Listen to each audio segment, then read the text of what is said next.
오늘 우리에게 주시는 하나님 말씀 고린도 전서 7장 12절부터 24절까지 말씀입니다.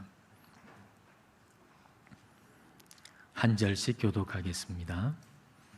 그 나머지 사람들에게 내가 말하노니 이는 주의 명령이 아니라 만일 어떤 형제에게 믿지 아니하는 아내가 있어 남편과 함께 살기를 좋아하거든 그를 버리지 말며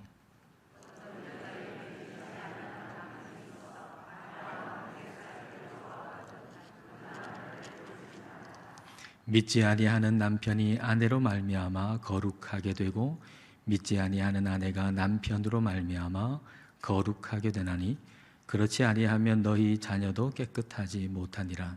그러나 이제 거룩하니라.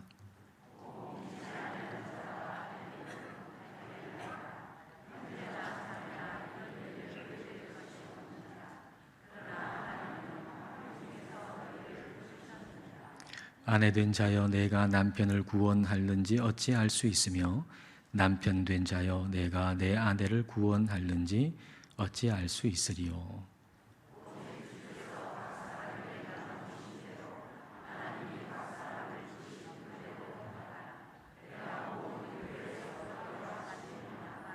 할례자로서 부르심을 받은 자가 있느냐 무할례자가 되지 말며 무할례자로 부르심을 받은 자가 있느냐 할례를 받지 말라.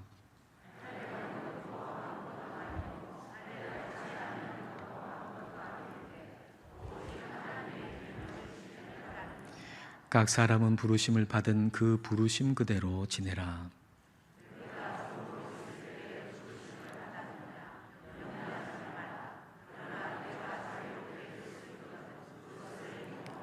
주 안에서 부르심을 받은 자는 종이라도 주께 속한 자유인이요 또 그와 같이 자유인으로 있을 때에 부르심을 받은 자는 그리스도의 종이니라.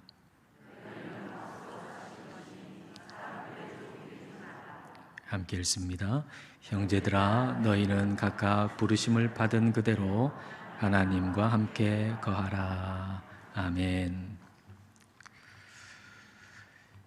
현재 내가 처한 상황이 마음에 들지 않을 때가 있습니다. 지금 여기보다 저기가 더 좋아 보일 때가 있습니다. 여기를 떠나서 저기만 가면 평안해질 것 같고 행복해질 것 같을 때가 있습니다. 그럴 때 어떻게 해야 할까요? 오늘 말씀 12절과 13절을 보십시오. 그 나머지 사람들에게 내가 말하노니 이는 주의 명령이 아니라 만일 어떤 형제에게 믿지 아니하는 아내가 있어 남편과 함께 살기를 좋아하거든 그를 버리지 말며 어떤 여자에게 믿지 아니하는 남편이 있어 아내와 함께 살기를 좋아하거든 그 남편을 버리지 말라. 여기서 그 나머지 사람들이라고 하는 것은 부부 가운데 한 사람만 예수님 믿고 그 배우자는 예수님 믿지 않는 부부를 일컫는 말입니다. 오늘 본문 앞절에는 두 사람 다 그리스도인인 부부에 대해서 말씀을 하셨죠.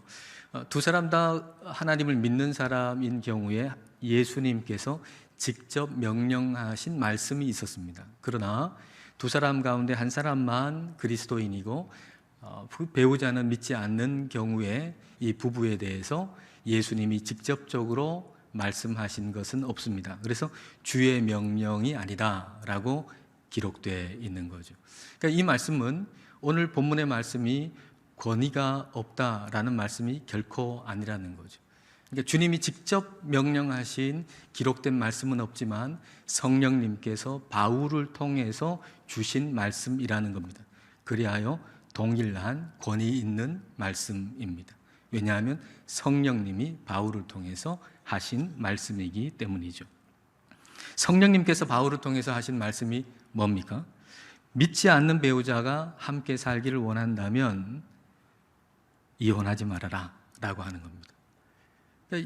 지금 여기보다 저기가 더 좋아 보인다고 여기를 버리지 말아라 라고 하는 말씀입니다. 17절 말씀 우리 같이 읽겠습니다. 오직 주께서 각 사람에게 나누어 주신 대로 하나님이 각 사람을 부르신 그대로 행하라. 내가 모든 교회에서 이와 같이 명하노라. 안 믿는 배우자하고 잘 통하지 않잖아요. 나는 예수님 믿어요. 근데 내 배우자는 예수님을 안 믿어요. 그러니까 영적으로 통하지 않죠. 그리고 내가 예수님 믿는 것에 대해서 방해하고 핍박하기도 하잖아요.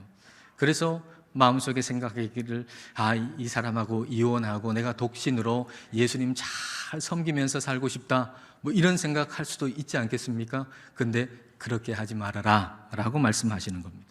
하나님께서 너를 부르실 때 하나님은 너를 이 가정에, 바로 그 가정에 심어 놓으셨고, 그리고 하나님께서 너를 통해서 그 가정에, 지금 있는 그 가정에 역사하신다라고 하는 걸 기억하라는 거예요. 그러므로 여기가 싫다고 저기로 가려고 하지 말고 지금 여기 심어진 자리에서 꽃을 피워라 라고 하는 말씀입니다. 그러면 어떻게 하는 게 지금 여기서 꽃을 피우는 걸까요? 자, 15절 말씀 보겠습니다. 혹 믿지 아니하는 자가 갈리거든 갈리게 하라. 형제나 자매나 이런 일에 구애될 것이 없느니라. 그러나 하나님은 화평 중에서 너희를 부르셨느니라. 가정이 깨지는 것을 믿음의 사람은 주도해서는 안 됩니다. 우리 예수님 믿는 사람이 가정을 깨는 일에 주도적인 역할을 해서는 안 됩니다. 그러나 믿지 않는 쪽에서 이혼을 요구한다면 그렇게 할 수 있다는 거죠. 믿지 않는 배우자가 이미 가정을 이어나갈 수 없을 만큼 가버렸어요. 더 이상 가정을 이어나갈 수 없는 상태까지 믿지 않는 배우자가 가버렸어요. 그리고 이혼을 요구해요. 그러면 이혼할 수 있다. 그러나 그때에도 한 번 더 생각할 것은 하나님께서 나를 화평 중에 부르셨다는 걸 기억하라는 거예요. 도저히 같이 살 수 없는 상황이에요. 그러나 그때에도 한번 생각해봐라. 하나님이 너를 화평 중에서 부르셨다. 너를 화평을 위해서 부르셨다. 너를 화평하게 하는 자로 부르셨다라고 하는 걸 기억하라는 것이죠. 하나님이 나를 화평하게 하기 위해서 나를 부르셨다면 나를 통해서 지금 이 가정에서 역사하실 것이다 라고 하는 사실도 우리는 믿을 수 있는 것입니다. 그러므로 지금 우리 가정의 모습을 보면 긍정할 만한 것이 하나도 없을지라도, 집안 구석구석을 아무리 살펴봐도 긍정할 만한 것이 아무것도 없어요. 그럴지라도 하나님께서 하실 일을 바라보고 우리 가정을 긍정하라.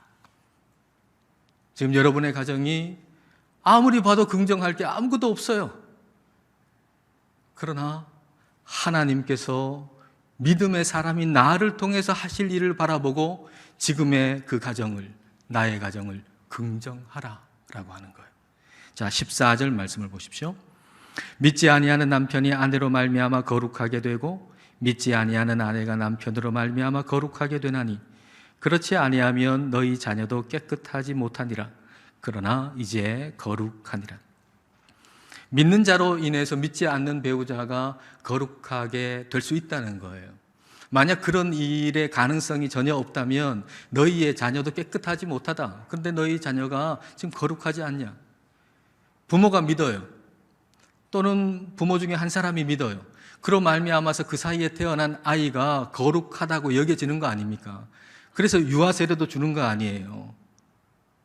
그 아이가 어리지만 잘 모르지만 그러나 부모님이 믿음으로 말미암아서 그 아이가 거룩하다고 간주하는 것입니다. 마찬가지로 믿는 남편으로 인해서 믿지 않는 아내가 거룩하게 될 수 있고 믿는 아내로 인해서 믿지 않는 남편이 거룩하게 될 수 있다라고 하는 거예요. 물론 배우자가 믿기 때문에 난 자동적으로 구원받는다 이런 얘기는 아니죠. 아내가 믿으니까 아내 치맛자락 붙들고 난 천국 간다 이런 일은 없죠. 그러나 한 사람이 믿고 그리하여 그 배우자가 믿지 않는 그 가정에 믿는 사람을 통해서 하나님이 얼마나 축복을 내려주시는가를 기억해 보라는 거예요. 한 사람이 믿음으로 말미암아서 그 믿음의 사람이 믿지 않는 배우자를 위해서 얼마나 기도하겠어요. 그러니까 하나님의 그 은혜와 복이 믿는 한 사람을 통해서 믿지 않는 배우자에게 흘러가고 그래서 하나님의 역사하심이 믿는 한 사람을 통해서 그 가정에 일어나게 된다라고 하는 것입니다. 그러므로 지금 내가 처한 상황에서 떠나고 싶고 벗어나고 싶을 때 하나님께서 역사하실 걸 기대하면서 지금 여기를 긍정해보라 이거예요. 지금 여기를 긍정해보라. 하나님이 하실 일을 기억하면서 지금의 가정의 상황이나 지금의 나의 상황이 광야 같을 때, 너무 메마르고 광야 같고 재미없고 힘들고 그럴 때 하나님의 역사를 기대하면서 바로 그 광야를 긍정해보라 라고 하는 거예요. 광야를 의미하는 히브리어가 미드바르예요. 미드바르라고 하는 이 단어는 광야라고 하는 뜻도 있지만 입이라는 뜻도 있어요. 광야라고 하는 뜻도 있지만 입이라고 하는 뜻도 있다고요. 이 미드바르라고 하는 이 단어를 가만히 생각하고 묵상하면서 제 마음속에 생각이 드는 것은 인생의 광야에서 가장 중요한 것은 입이다 라고 하는 거예요. 인생의 광야를 지나갈 때 가장 중요한 것은 말이다 라고 하는 거예요. 여러분, 우리가 인생의 광야를 지나갈 때가 있죠. 너무 외롭고 괴롭고 힘들고 그냥 여기서 빨리 떠났으면 좋겠고 벗어났으면 좋겠고, 근데 그 광야를 지날 때 가장 중요한 게 뭐냐? 바로 우리 입이에요. 우리의 말이에요. 믿음의 말을 할 것인가 아니면 믿음 없는 말을 할 것인가, 그거에 따라 광야는 전혀 다르게 우리는 지나갈 수 있어요. 아니, 이런 사람 만나서 지지려도 내가 복이 없지라고 말할 것인가, 아니면 믿음의 말로 선포하면서 나갈 것인가. 우리의 인생의 광야에서 중요한 건 우리의 입에서 무슨 말이 나오느냐라고 하는 것입니다. 광야 같은 지금, 광야 같은 여기에서 꽃을 피우려면 믿음의 말을 해야 됩니다. 믿음의 말을. 16절 말씀을 우리 믿음으로 같이 읽읍시다. 선포하십시다. 같이 읽습니다. 아내된 자여, 내가 남편을 구원할는지 어찌 알 수 있으며, 남편 된 자여, 내가 내 아내를 구원할는지 어찌 알 수 있으리요. 하나님께서 나를 통해서 우리 가정에 이루실 일을 기대하면서 선포하는 거예요. 긍정적인 선포를 하는 거예요. 이게 광야 같은 지금 여기서 꽃을 피우는 비결입니다. 물론 하루아침에 꽃이 피는 건 아니겠죠. 긴 시간이 필요할 겁니다. 근데 우리가 긴 시간을 생각하면서 이 사람하고 어떻게 일평생 같이 살아? 이렇게 생각할 수도 있겠죠. 지금 내가 다니는 일터 너무 힘들어요. 이 일터에서 내가 어떻게 계속 일해? 라고 생각할 수도 있겠죠. 내가 처한 상황 너무 힘들어요. 그래서 지금 이 상황 가운데서 내가 어떻게 계속 살 수 있겠어? 라고 생각할 수도 있을 거예요. 그렇게 너무 멀리까지 생각하면 견디기 쉽지 않습니다. 너무 멀리까지 생각하면 지금 여기가 아니고 자꾸 저기를 보게 됩니다. 그러나 하나님께서 원하시는 것은 바로 지금 여기입니다. 그러므로 너무 힘들 때 오늘만 생각하십시오. 오늘만. 기원후 3세기 무렵에 수도자들 사이에 전해 내려오는 이야기가 있습니다. 어느 날 아버지가 아들한테 밭에 나가가지고 밭에 있는 가시나무들 그리고 엉겅퀴들 그거 다 치워라, 그렇게 심부름을 시켰어요. 근데 이 아들이 그 밭에 나가보니까 그 가시나무하고 엉겅퀴가 너무 많은 거예요. 일을 시작하기 전에 질려버렸어요. 그리고 지쳐버렸어요. 일도 시작하기 전인데. 그래서 땅에 누워가지고 있다가 잠이 들었어요. 그래서 아버지가 이 모습을 보고는 아들한테 말합니다. 너 지금 누워있는 바로 그만큼만 하루의 일해라. 그렇게 얘기했더니 이 아들이 그거는 할 수 있잖아요. 내가 누운 요만큼만 거기에 있는 가시나무 엉겅퀴 치울 수 있잖아요. 그렇게 그만큼만 하루씩 치웠더니 2주 만에 그 밭에 있는 모든 엉겅퀴, 가시나무 다 치울 수 있게 됐다라고 하는 얘기입니다. 한꺼번에 하려면 우리 감당할 수 없어요. 한꺼번에 우리 가정, 좋은 가정 바꾸려면 우리 감당할 수 없어요. 한꺼번에 지금 나한테 있는 모든 어려움 없애려고 하면 우리는 감당할 수가 없어요. 지금 여기서 꽃을 피우려면 지금 여기서 오늘 감당할 분량만큼만 하면 됩니다. 오늘 할 분량만큼. 오늘 하루만 사는 거죠. 오늘 하루만. 내일 걱정하지 말고요. 얼룩말은 위궤양에 걸리지 않는데요. 여러분 중에 위궤양 걸리신 분 있나요? 얼룩말한테 좀 배워야 될 겁니다. 얼룩말은 위궤양에 걸리지 않는데요. 얼룩말이 얼마나 스트레스 받는 상황에 처해 있습니까? 포식자들이 주변에 있어가지고 언제 잡아먹힐지 모르잖아요. 근데 얼룩말이 포식자들이 잡아먹으려고 할 때, 막 사자가 잡아먹으려고 할 때 막 스트레스 받고 막 도망치고, 근데 그 상황이 딱 끝나면 다시 평정심을 찾는데요. 일상으로 또 산대요. 그게 위궤양에 안 걸린대요. 만약에 이 얼룩말이 계속 생각한다고 해보세요. 저놈 저 사자, 나 죽이려고 했지. 날 어떻게 보고 날 죽이려고 그래. 오늘은 피했지만 내일 또 사자가, 오늘은 한 마리가 공격했지만 내일은 두 마리가 올지도 몰라. 뭐 이렇게 계속 걱정한다고 그러면 아마 얼룩말도 위궤양에 걸리고 말 겁니다. 근데 우리가 그렇잖아요. 우리는 일주일치 당겨가지고 걱정하고요. 그리고 뭐 한 달치, 1년치까지도, 뭐 많은 사람은 10년치까지도 당겨가지고 걱정하지 않습니까? 너무 힘겹고 어려울 땐 오늘만 살듯이 살아야 돼요. 오늘만 살듯이. 예수님도 그러셨잖아요. 예수님이 어떻게 말씀하셨어요? 내일 일 염려하지 마라 그랬어요. 내일 일 염려하지 마라. 내일 일은 누가 걱정한다고요? 내일이 걱정한다. 내일이 염려한다 그랬어요. 옛날 번역은 내일 일은 내일 염려하라 그랬거든요. 근데 제대로 된 번역이 아니에요. 그래서 지금 여러분이 가지고 있는 성경은 제대로 번역했어요. 내일 일은 내일이 염려한다. 그러니까 다시 말하면 내일 일에 대해서 조금 더 염려하지 말라는 거예요. 조금 더 염려하지 말라. 오늘만 있는 것처럼 살아라. 복잡하고 힘들 때 오늘만 있는 것처럼 살아라. 지금 여기서 꽃을 피우려면 어려운 상황을 너무 멀리까지 바라보면 안 돼요. 오늘만 살듯이. 오늘 주어진 일에 우리가 최선을 다해야 돼요. 그리고 큰 의미를 부여하지 말아야 될 것에 너무 큰 의미를 부여해서도 안 됩니다. 여기에 너무 큰 의미를 부여하지 않아야 되는 건데 너무 큰 의미를 부여하고 사는 경우가 있잖아요. 그러면 지금 여기서 꽃을 피우지를 못해요. 자, 18절부터 20절을 보십시오. 할례자로서 부르심을 받은 자가 있느냐? 무할례자가 되지 말며 무할례자로 부르심을 받은 자가 있느냐? 할례를 받지 말라. 할례 받는 것도 아무것도 아니요 할례 받지 아니하는 것도 아무것도 아니로되 오직 하나님의 계명을 지킬 따름이니라. 각 사람은 부르심을 받은 그 부르심 그대로 지내라. 할례와 무할례가 아무것도 아니라 그랬어요. 근데 그 당시에 할례와 무할례가 얼마나 의미를 많이 부여하고 있었습니까?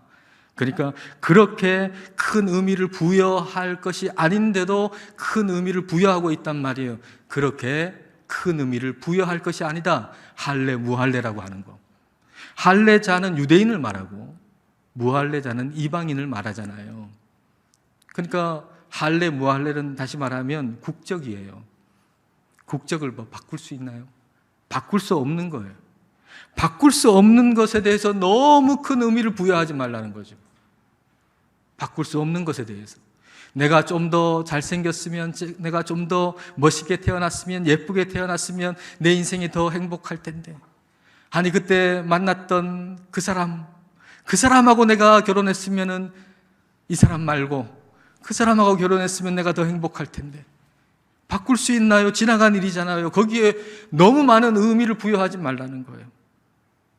지금 내 모습 그대로 심어진 곳에서 하나님의 계명, 하나님의 말씀을 따라 살아가는 데 집중하라는 거예요.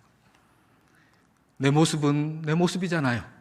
못난 모습도 있고 잘난 모습도 있고 내 모습 그대로 우리 하나님이 여기에 심어주셨는데 여기에 심어주신 그대로 내 모습 가지고 하나님 말씀, 하나님 계명, 그 말씀을 따라 사는 데 집중하라는 것입니다.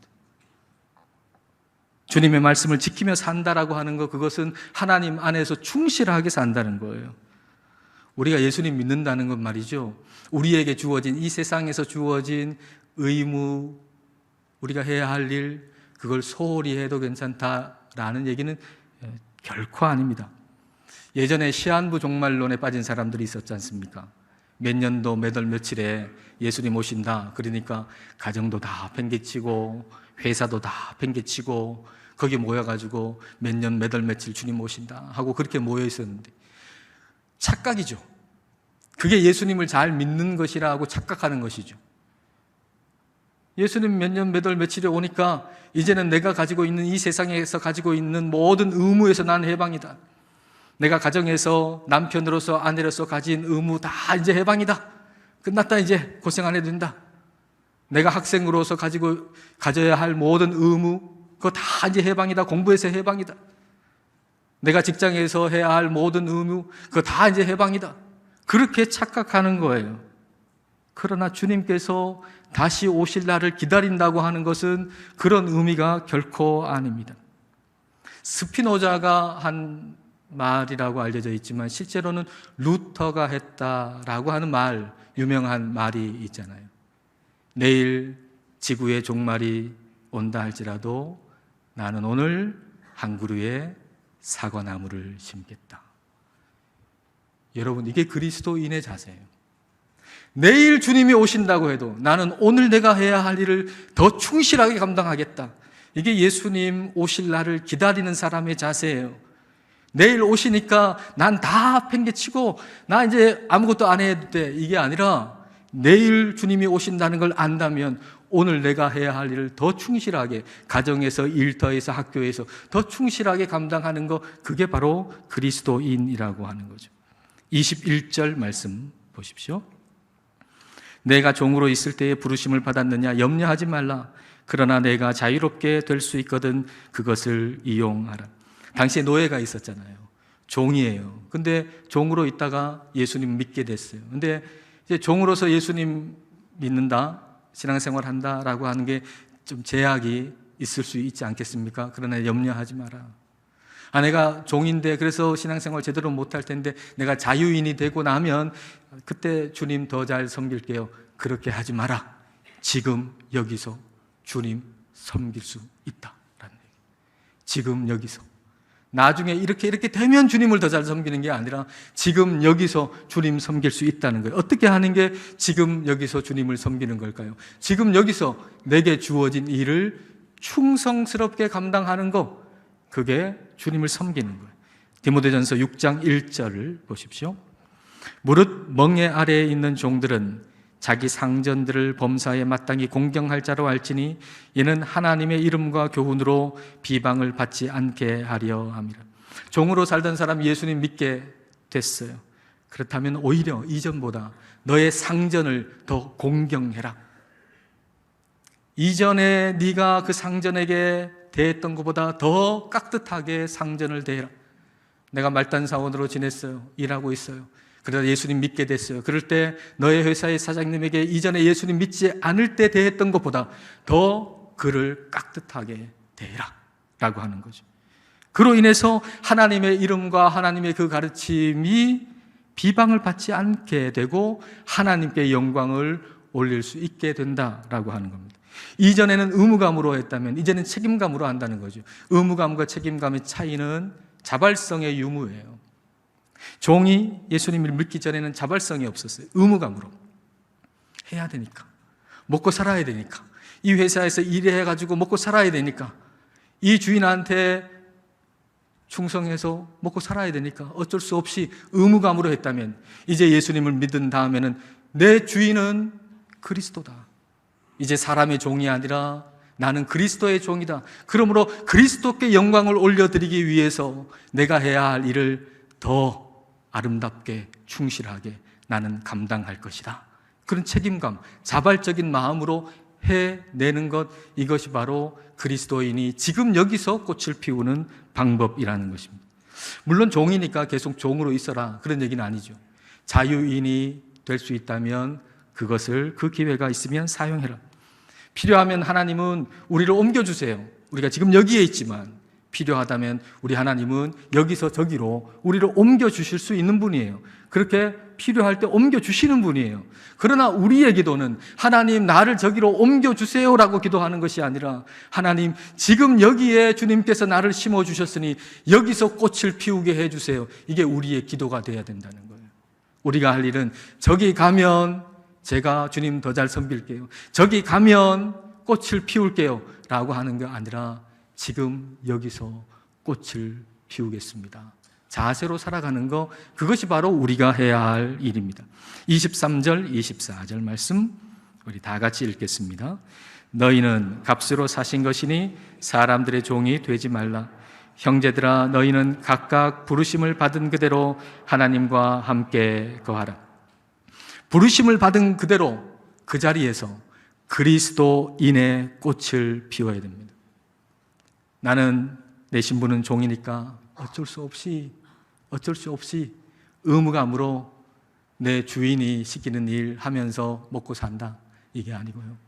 이제 나는 그리스도의 종이니까 그리스도께 영광을 올려드리기 위해서 자발적으로 책임감 있게 내게 맡겨진 일을 내가 감당한다, 이렇게 하라는 거예요. 학생을 예로 들어볼까요? 아마도 학생 중에는 지금 여기 말고 저기 가면 행복할 거라고 생각하는 학생들이 꽤 많을 거라고 생각이 듭니다. 그러나 내가 중학생이고 고등학생인데 생각해보면 참 중학생, 고등학생 그 6년간 기간 동안에 학교에서 있어야 된다는 게 얼마나 답답하겠어요. 공부해야 된다는 게 얼마나 답답하겠어요.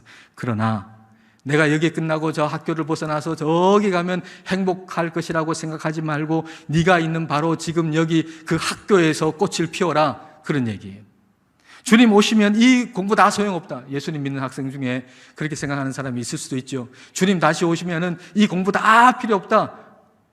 국어도 필요 없고 수학도 필요 없고 영어도 필요 없고 다 필요 없다, 이렇게 생각하는 사람이 있을지도 모르겠어요. 그러나 다니엘을 여러분 한번 생각해 보세요. 다니엘이 바벨론 포로로 갔잖아요. 바벨론 포로로 가가지고 거기서 바벨론에서 세운 학교를 다녔어요. 그리고 바벨론 선생님한테 수업을 들었어요.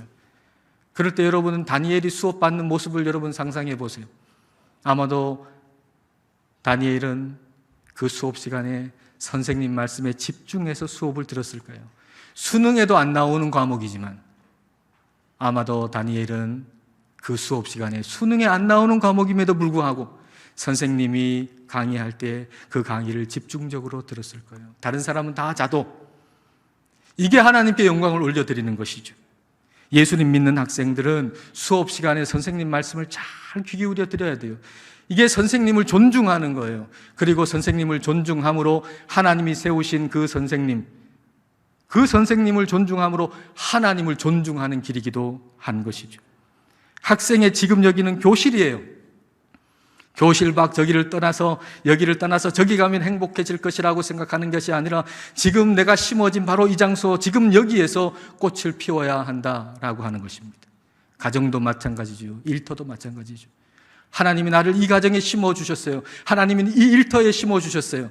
근데 여기 말고 저기만 바라보면 지금 여기를 놓쳐버리고 맙니다. 하나님은 지금 여기에 계십니다. 지금 여기서 최선을 다해야 됩니다. 지금 여기서 하나님께 영광을 올려드려야 됩니다. 지금 여기서 꽃을 피워야 합니다. 하나님께서 우리를 심으신 바로 이곳에서, 이 자리에서 꽃을 피우는 저와 여러분 되시기를 축복합니다. 기도하겠습니다. 이 시간 기도하실 때 지금 여기에 계신 하나님을 생각하면서 기도합시다. 여기를 떠나 저기 가면 행복할 거라고 생각하지 않고 지금 여기가 광야 같을지라도 하나님께서 행하실 일을 바라보고 비록 지금이 괴롭고 힘들지라도 이 모든 것을 이길 족한 은혜를 주셨음을 믿고 지금 여기를 긍정할 수 있기를 기도합시다. 바꿀 수 없거나 지나가 버린 것에 너무 큰 의미를 부여하지 않기를 기도합시다. 지금 내가 하나님께 부르심을 받은 하나님의 자녀라는 것에 의미를 부여하고 지금 여기에서 내게 맡겨진 일을 하나님께 하듯 최선을 다할 수 있기를 기도합시다. 그리하여 저기만 바라보다가 지금 여기 계신 하나님을 놓치지 않게 하시고 지금 여기에 계신 하나님을 바라보고 하나님께서 나를 심으신 곳에서 꽃을 피우게 해달라고 이 시간 함께 기도하시겠습니다.